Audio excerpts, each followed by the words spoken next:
আসসালামু আলাইকুম। আজকে আমরা যে টপিকটা নিয়ে আলোচনা করব সেটা হচ্ছে নিউক্লিয়াস বা কেন্দ্রিকা। নিউক্লিয়াস কি? নিউক্লিয়াস হচ্ছে একটা কোষের প্রাণ। তো নিউক্লিয়াসের আরেক নাম হচ্ছে, এটা হচ্ছে কেন্দ্রিকা বলা হয়, কেন্দ্রিকা বা প্রাণকেন্দ্র। আমি নিউক্লিয়াসের একটা চিত্র আঁকে নিয়েছি। এই হচ্ছে একটা নিউক্লিয়াস। নিউক্লিয়াসের যদি ভিতরের অংশগুলোর দিক লক্ষ্য করি, এই যে বাইরের আবরণ, এটাকে বলা হয় নিউক্লিয়ার মেমব্রেন বা নিউক্লিয়ার পর্দা, মেমব্রেন। তো ফার্স্ট অফ অল আমি যদি বলি নিউক্লিয়ার মেমব্রেন কি জিনিস, এটাকে মেমব্রেন বলা হয় বা ঝিল্লি বলা হয়। তাহলে নিউক্লিয়ার মেমব্রেন বা নিউক্লিয়ার ঝিল্লি কি? এটা হচ্ছে নিউক্লিয়াসকে ঘিরে আবৃত দ্বিস্তরী এক ধরনের পর্দা। তাহলে নিউক্লিয়ার ঝিল্লি কাকে বলবো? নিউক্লিয়াসকে ঘিরে রাখে যে ঝিল্লি তাকেই বলবো নিউক্লিয়ার ঝিল্লি বা কেন্দ্রিকা ঝিল্লি। এটা কয় স্তর বিশিষ্ট? 2 স্তর বিশিষ্ট। এটা কয় স্তর বিশিষ্ট? 2 স্তর বিশিষ্ট। এটা 2 স্তর বিশিষ্ট। এবং এটা কি দিয়ে তৈরি? আমরা জানি আমাদের কোষ ঝিল্লি কি দিয়ে তৈরি ছিল? লিপিড এবং প্রোটিন দিয়ে।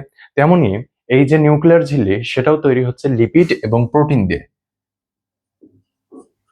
লিপিড ও প্রোটিন আবরণ। এবং সকল যদি আমরা লক্ষ্য করি, সকল আবরণী কি এই 2 ধরনের জিনিস দিয়ে তৈরি। একটা হচ্ছে লিপিড আর একটা হচ্ছে প্রোটিন। এটা কয় স্তরী? 2 স্তরী। এরপর যদি আরেকটা কোষীয় অঙ্গাণু লক্ষ্য করি, এই যে এর ভিতরে, সেটা হচ্ছে কি নিউক্লিওলাস। নিউক্লিওলাস যে নিউক্লিয়াসের ভিতরে যে গোলাকার বস্তুটা থাকে, সেটাকে বলা হয় নিউক্লিওলাস বা কেন্দ্রিকাণু। নিউক্লিওলাস, ক্লিওলাস বা কেন্দ্রিকাণু। তাহলে কেন্দ্রিকার ভেতরে যে অণু, সেটাকে বলবো কেন্দ্রিকাণু। এটা কি নিয়ে গঠিত? এটা হচ্ছে আরএনএ এবং প্রোটিন নিয়ে গঠিত। এটা কি নিয়ে গঠিত? আরএনএ এবং প্রোটিন দিয়ে তৈরি। তো এটা আরএনএ ও প্রোটিন দিয়ে তৈরি। ঠিক আছে। তো নিউক্লিওলাস কি করে? নিউক্লিওলাস আমাদের রাইবোজোম সংশ্লেষণ করে। নিউক্লিওলাস কি করে? এটা রাইবোজোম সংশ্লেষণ করে।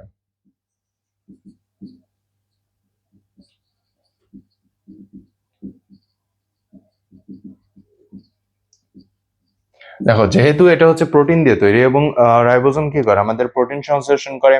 তো আমাদের যে নিউক্লিওলাস আছে, সেটা হচ্ছে রাইবোজোম সংশ্লেষণের সাথে জড়িত।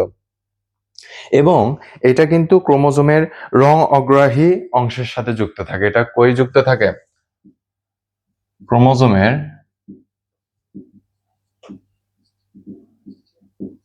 রং অগ্রাহী অংশের সাথে যুক্ত থাকে।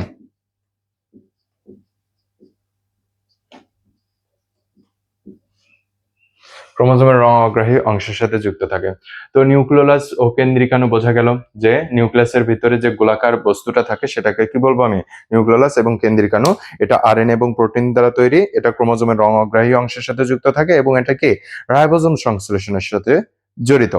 এবার আমরা যে আরেকটা কোষীয় অঙ্গাণু দেখবো, এই যে নিউক্লিয়ার মেমব্রেন, সেটার মাঝে মাঝে এরকম ফাঁকা অংশ থাকে। এটাকে বলা হয় নিউক্লিয়ার রন্ধ্র। বলা হয় নিউক্লিয়ার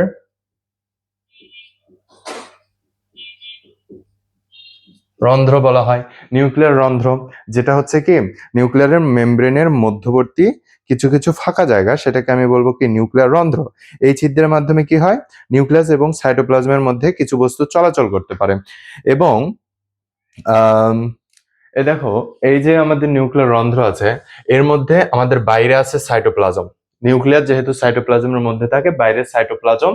ধরো এই বোর্ডটা পুরোটা হচ্ছে সাইটোপ্লাজম। এবং এই যে নিউক্লিওপ্লাজম, এর মধ্যে যে তরল আছে, সেটাকে আমি বলবো কি নিউক্লিওপ্লাজম।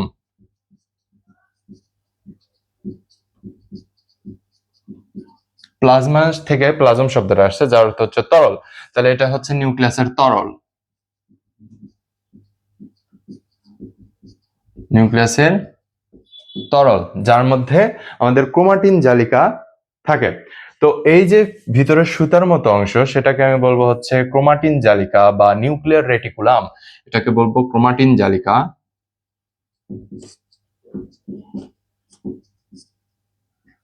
বা নিউক্লিয়ার রেটিকুলাম।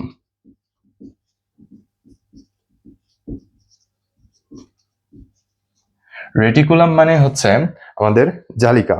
তো নিউক্লিয়ার জালিকা বা ক্রোমাটিন জালিকা এবং নিউক্লিয়ার রেটিকুলাম বলা যাবে। এবং আমি যদি বলি যে নিউক্লিওপ্লাজমের আরেক নাম কি, যেহেতু এটা হচ্ছে কেন্দ্রিকা এবং কেন্দ্রিকার রস হচ্ছে নিউক্লিওপ্লাজম, তাই নিউক্লিওপ্লাজমের আরেক নাম হচ্ছে কেন্দ্রিকা রস। কেন্দ্রিকা রস। এটা কি কি নিয়ে গঠিত? এটা নিউক্লিক অ্যাসিড, আমাদের নিউক্লিক অ্যাসিড, প্রোটিন, উৎসেচক এবং বিভিন্ন ধরনের খনিজ লবণ নিয়ে গঠিত, সেটা লিখলাম না। আর আমাদের এখন জানতে হবে যে ক্রোমাটিন জালিকা, নিউক্লিয়ার রেটিকুলাম এই জিনিসগুলো কি। ঠিক আছে। আর একটা জিনিস লক্ষ্য করব যে নিউক্লিয়াস কই থাকে না। নিউক্লিয়াস থাকে না কোথায়? নিউক্লিয়াস থাকে না আমাদের উদ্ভিদের সিভ কোষ নামের এক ধরনের কোষ আছে, যেখানে কি থাকে না, নিউক্লিয়াস থাকে না। এক নম্বর হচ্ছে সিভ কোষ, সিভ কোষ। আর দুই নম্বর হচ্ছে আমাদের যে স্তন্যপায়ী প্রাণী আছে, স্তন্যপায়ী প্রাণীদের লোহিত রক্তকণিকা। তাহলে স্তন্যপায়ীদের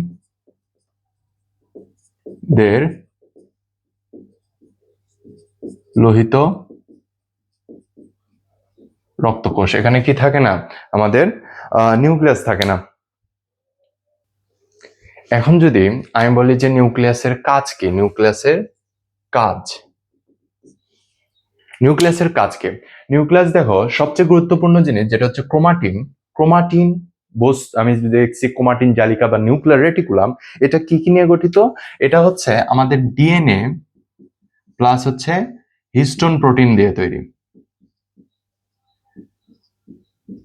প্রোটিন নিয়ে গঠিত।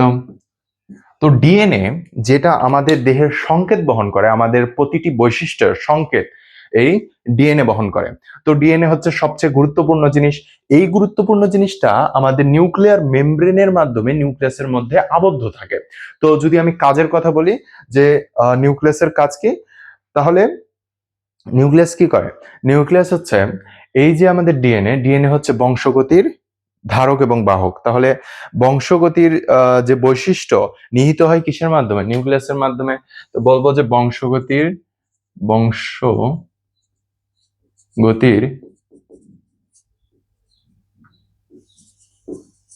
বৈশিষ্ট্য নিহিত হয় নিউক্লিয়াসের মাধ্যমে। ঠিক আছে। তারপর যদি আমি বলি যে এটা কোষের সংগঠিত বিপাকীয় কার্যাবলী সহ সব ক্রিয়াবিক্রিয়া নিয়ন্ত্রণ করে। তো দেখো আমাদের নিউক্লিয়াস হচ্ছে কেন্দ্রিকা বা প্রাণকেন্দ্র একটা কোষের, যেটা সেন্টার বা কেন্দ্রিকা।